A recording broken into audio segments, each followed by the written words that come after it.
और किसी चीज़ में तरक्की हमने की हो या ना की हो, लेकिन हमने डायबिटीज़ के अंदर इतनी ज़्यादा तरक्की की है कि सन 2000 IDF के डेटे के मुताबिक 5% पेशेंट थे पाकिस्तान में शुगर के, और 2023-24 के डेटे के मुताबिक जो 25% और 25-26 के डेटे के मुताबिक 33% शुगर के पेशेंट हो चुके हैं। अच्छा, पाकिस्तान दुनिया में तीसरे नंबर पर है डायबिटीज़ यानी शुगर के हवाले से। अगर उसकी आबादी के तनासब से हम अगर कैलकुलेट करें कि दुनिया के पहले नंबर पर है जिनको सबसे ज़्यादा शुगर हो रही है। पाकिस्तान का हर चौथा अडल्ट पर्सन जो है वो शुगर का मरीज़ है।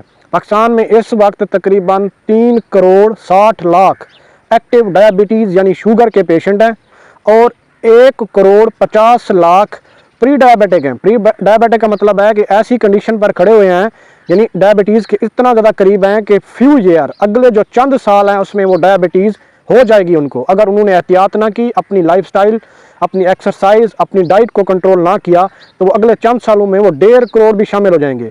एक अंदाजे के मुताबिक IDF के 2050 में पाकिस्तान में शुगर तकरीबन 7 करोड़ से ज़्यादा लोगों को हो जाएगी।